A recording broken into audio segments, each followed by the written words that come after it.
games. It's amazing how much audiophiles and gamers have in common. Like, it's just a hobby, isn't it? Using our free time and spare cash to absorb our chosen content as best we can. Not a single mullet. What? Is this even Aussie? Come on, mate. Hardcore graphics are super immersive, and high detail listening is the same. I mean, it's like hearing music in 3D. I'm not even kidding. It's just so wide and deep. Gaming listening even shares a similar cost of entry. You know, at the low end, you got freemium mobile games. I mean, that's a lot like just using the dirty buds that came with your iPod. Super cheap and convenient, but not exactly deep gameplay or sound-wise, you know. But hey, you get what you pay for. More fun than watching your laptop dry. The Switch in the gaming world is a lot like the AirPod Pros in the audiophile world. An expensive gadget made from a big company the hardcore argue is too low spec for the money, but then ultimately delivers a quasi home experience anywhere you want them. Speaking of devices with graphics cards, music devices have the same kind of setup. The graphics in this is just an extra processor that turns ones and zeros into pixels on a screen. Digital music devices also have an extra processor, only instead it turns ones and zeros into analog sound, so you can send it to your favorite speakers. It's called a DAC. Your phone has a DAC. The Switch has a DAC. Same way you can have cheap graphics cards and good graphics cards, DACs are no different. Oh, and the last thing that's in common, the snobbery. PC gamers look down on the consoles and consoles look down on the filthy mobile gamers. The same way that home studio owners look down on portable device users who look down on the dirty bud Spotify scrubs. Everyone hates everything. I hate the snobbery. It scares people off from getting into it because they think it's too expensive or complicated when it isn't.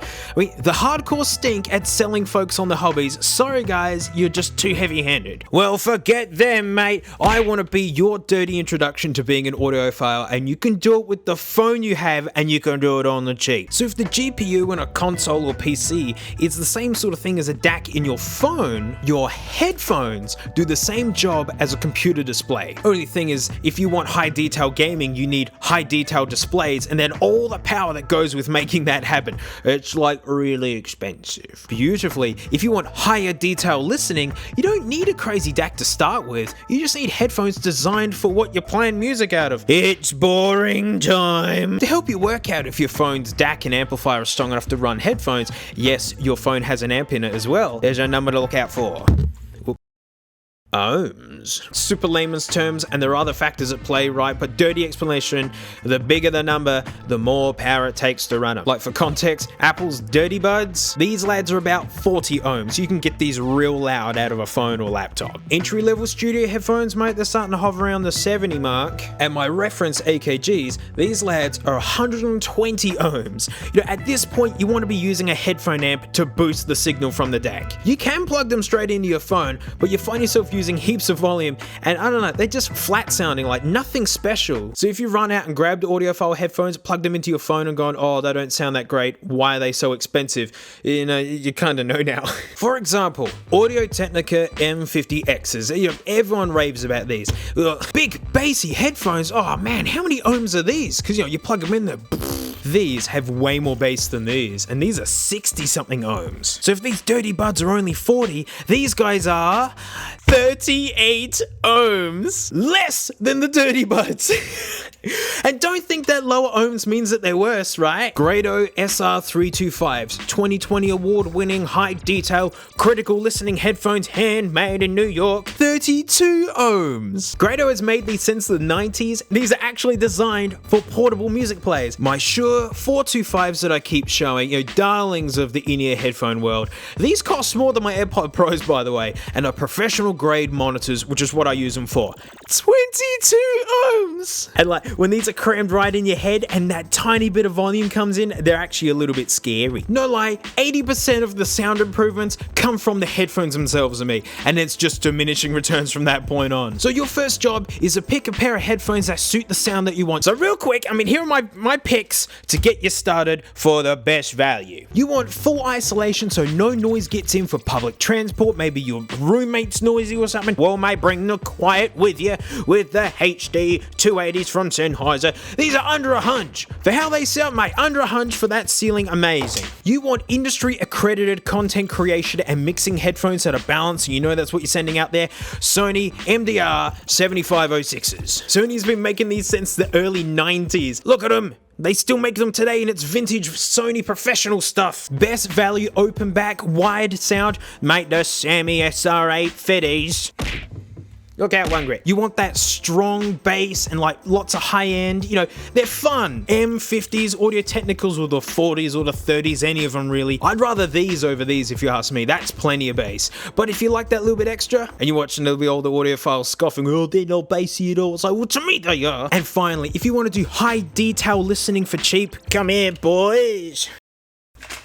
Forget Grado Sr325s. Grab their cheapest 60s. Like almost 4 times cheaper for 90% of the sound. No lie, full buyer's remorse owning both pairs of these. I was like, oh my god, these are still really good. They bleed noise like mad, meaning the person sitting next to you can hear everything that you're hearing. They let all the noise in because they are literally all the way open. People complain that the bass isn't strong enough, but holy wow, movies have never sounded this good, and honestly, anything through this sounds great. So even though the Sonys are 70 ohms, these will work straight out of phone, laptop, you know, Nintendo Switch. And if you're anxious about dropping big money on a set of headphones, remember that these are thankfully nothing like gaming gear where, you know, this is obsolete in a few years and you got to get something new.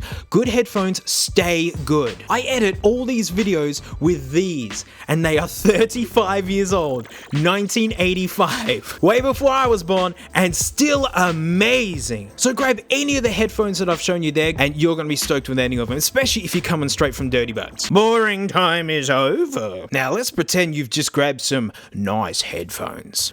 But dang it! I'm so jealous of PC gaming where you can just get an external graphics card, plug it in when you want a game. Like turn your laptop into a 120 FPS beast in seconds. Well, if DACs are like GPUs, why don't they make external ones? Get excited. External DACs! There are so many, but I got 3 of them to show you here. That one's upside down. So is that one. So yes, the irony is not lost on me that I'm talking about headphones and smartphones when smartphones don't even have headphone jacks. I'm still mad from all that courage. So if you just dirty dongle up, there you go. It doesn't look ridiculous at all, or twist itself while it's in your pocket and feel like it's going to break. None of these things happen. But this isn't doing anything for the sound. Enter the FIO i1. As a standalone dongle, it's actually great. That looks way better with the Grados. It's got an inline remote. It's actually made out of metal. Better, it has a little external DAC in it. It's actually using the lightning connection to just get the raw data to do the processing in here, because smartphones don't do the smart do anymore. Does it work?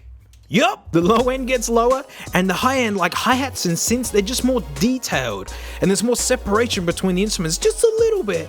But that's part of that 3D sound I was talking about earlier. It doesn't give any extra amplification to run like stronger headphones or anything. But remember, the better sound that I'm hearing is on top of the 80% improvement of your amazing new headphones. Can't think of a bigger waste of money by doing this. But like even better, it's got a mic and full Siri support, so I can make phone calls with my 325s. I mean, that's ballin'. Phone calls have never sound so good. Call your nana in style. If you want one for USB-C, check out iBasso. They're the guys that you want to chase for those. But for me, one of these little dongle DACs, this is like a really good entry to getting into it, because maybe you'll hear the difference and then just like not care. Hey, money saved. But let's say you've used this for a bit and now the bug's bitten you and you want to start playing with crazier sets of headphones. I mean, my 120 ohm AKGs want way more power than these. And even if the phone is loud enough, it can sound strained and harsh sounding. I mean, it's like drawing a dog as hard and as fast as you can. It's gonna be rough. Alright, 3, 2, 1, go. Wait, that's not what your dog looks like? That's the dog they sold me. I have to bring the color fly in real quick as I feel you guys can appreciate this a little more at the moment. So this is a portable music player with a really good DAC. I mean, this guy's full of guts. Oh man, look at the guts in there. People want me to swap this into an iPod chassis or something. You guys are nuts. It's also got a huge headphone amp. 120 ohms? This guy can handle 3 600 ohm headphones. Look at the pooper on this. In PC gaming, the meme is, can it run Crysis? Even though it's on the Switch now, so that's, In audiophile land, it's, can it drive HD 600s? The standard of what audiophile headphones are, and they clock in at 300 ohms. And that's why this guy's awesome. No dongles, no nothing. This is like a gaming laptop. It's huge, but what if you want more power than this? The Quad Mojo. If you want to talk about a crazy powerful portable DAC and amp, this thing scares me. Oh, 300 ohms, you say? 600 ohms from each jack. 2 people running 600 ohm headphones. These are my 600 ohm headphones. Bare Dynamic T1s. I just call them the Terminators. I bought the Mojo purely to use these. It was a selfish gift to myself because I just had to experience it. I'm a musician and a composer. I mean, this hobby is special to me. But I want to demonstrate the power of this guy really quick. Let's try and blow up some cheap headphones. All right, look out, boys. We're going to do some setting up. Right, like accuracy's right out the window with this thing because it's like an old iPad and it's just all over the place. We're just doing our best. All right, we're gonna do the iPod first. Let's see how loud this puppy can go.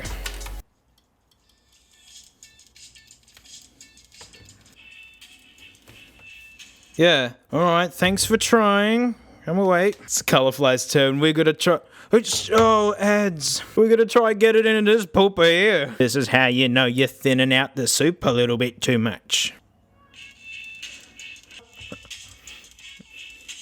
That's like an extra 10 decibels. I mean, that's coming out of these tiny things that are meant to right into your ears. 10 dB extra is a lot. And these are crackling something fierce. Plug it in. So pretty.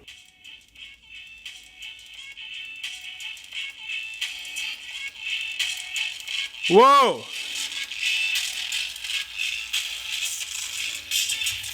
Ha ha! Ah! Holy, oh my god, I need to turn this down. Oh, I'd hate to plug headphones that are in my ears. I'm not kidding. There was wind coming out of here. They are warm. Oh wow. They were getting thrashed. Oh, this gives me ideas. Look, it's those awful Sennheisers that I paid $50 for, and then people wrote in the comments that they only paid $10 to $15 for them, and I got totally ripped off even though I bought this from Sennheiser.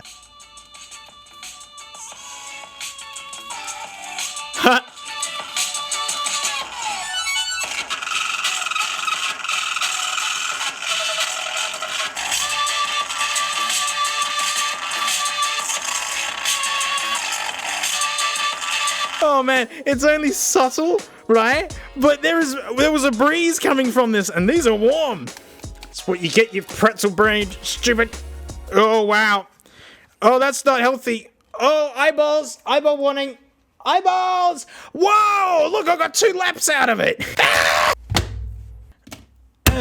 Oh wow, do you appreciate the power of the Mojo now? It's got these glass spheres in there and that changes color depending on what the signal is. You can let it control tidal for you and set all the settings. Aux in, optical in, USB in. This guy's super unfussy. Yes, it's micro USB, but this has been out for a few years now. That huge amp, but the DAC is amazing. It's like 4K graphics card for your computer that you just plug in as like a thumb drive. You need a separate plug for charging, but who cares for that kind of power? And it also gets super warm, but that's how you know it's working. Alright, it's like a mouthwash that burns like hell. Take that, germs! And yes, you can hook this up to an iPhone. Just get the USB lightning cable adapter thing. Oh boy, I can't wait for USB-C iPhones. And finally, we have this guy. Theo actually reached out to me to cover this. I'd bought the i1 and the Cord ages ago now for myself, and so I feel a little weird being sent something like this, but then they described what it does, and I had to suss it out. It actually looks like a Samsung Galaxy thing with the curved glass. It's super pretty. I mean, it's like a little glass jelly bean. Man, I'd hate to drop it. This guy's just like the others. It's an external DAC and amplifier. And ooh, look, USB-C. That's the ticket right there. Like, it's really small, so surely it can't power that much headphones wise. Its official ratings are around the 120 ohm mark, so wow, it can run my reference AKGs. But this is a review, so I had to push this guy past where it was comfortable, so we have to run Crysis on it. The Grado 600s. So they give you a USB-C to USB-A, that's very friendly. Plug that in, pretend that I've got the cables to plug it into here, and it sounded amazing, even though it shouldn't. I actually got a little bit insecure. I even had my audio engineer friend to come over, the one who got me in the headphones. He recommended the 600s to me, so he knows how these are meant to sound. I plugged him into this, he took a listen, took off the headphones and went, amazing. This little jelly bean, it's like running Crisis on an Apple Watch. So the amp is good, but the DAC's even better. I mean, just to describe what a good DAC sounds like, low-end bassy stuff like kick drums, they can just sound like big woofy noise, just woof. But when you get a good DAC to process it, kick drums have a texture to it. It's like the sound of the beater against the drum, combined with that extra 3D sound that it gives. Like Gorilla's Dare, for instance. Through my MacBook, it sounds like a regular boof. Through the cord and the Fio, it's got that texture to it. You know, this actually has 2 DACs in it. Wow, this guy's hanging out with the cord. Well, wait till I tell you the price. This is all Aussie bucks, by the way, because, you know, I'm Aussie, so Aussie bucks. The i1, $80 dues. The cord, I've seen these monsters around here go for $800. Yup. And you know it's an expensive hobby when this is technically a bargain. You can walk around with 600 ohm headphones. I mean, it's in its own league. This guy, quarter of the price, $200. Dual DACs and the ability to run HD 600s in a jelly bean. Yeah, it's not gonna run the Terminators, but you know, no one needs these except freaks like me. So I bet you're pretty sold on this guy, eh? Got a few Amazon tabs open, having a squeeze. How much is she, hey? And I haven't even discussed its party piece. So you listen to your tunes, woo, S Club 7. You unplug it, but then all of a sudden, the music keeps playing. It's got Bluetooth 5.0. Wireless HD 600s. It's got a mic. Full series support. HD 600 phone calls. 200, but there's a battery in there. I thought this was just full of DAC and amp, but no, they put a full life battery in it. It's why I had to try this. Wireless hi-fi? That's an idiom. It shouldn't make sense, but it even sounds great on the wireless. It's got lag. Bluetooth has lag, AirPods have lag. That's the price of convenience, but you just plug it in USB style and get the stronger sound anyway. Oh, but you wanted convenience, it's got a clip! Oh! Audiophile headphones always have annoying cables.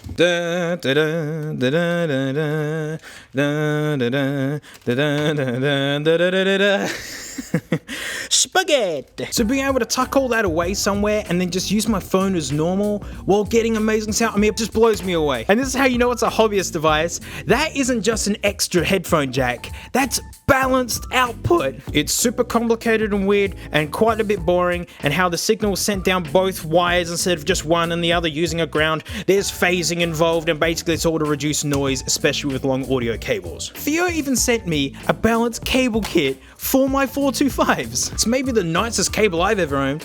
I like this, the little Velcro thing. It looks like a sweatband. I enjoy that. Look at the braid. Isn't that cool? But these are my work headphones, and I don't actually like how they sound. They're for when I play drums. They're just to make monitoring easy, non-fatiguing. You can hear where you are in the band. I don't do any recreational listening with these. So thanks for letting me play with balanced audio, which is fun because the plug is tiny.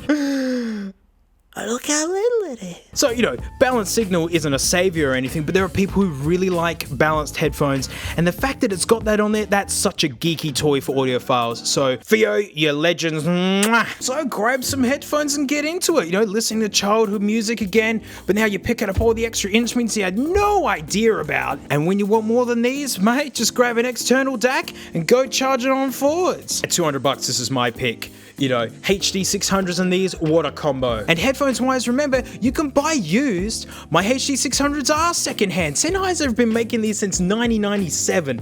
And these are old ones. Look, they don't do this radical stoneware look anymore. They still sound amazing, half price. These are secondhand. I replaced the felts with these cool teal ones. I love them. And these are actual old school 90s ones, because look how thrashed the coily cable is. It's like an old man sitting on the toilet, man. That's gonna touch the water and you're gonna go, woo. Yet, they still sound amazing. Even my M50s are secondhand. You can sound like a king for cheap, guys. And you know how I said this stuff is similar to gaming?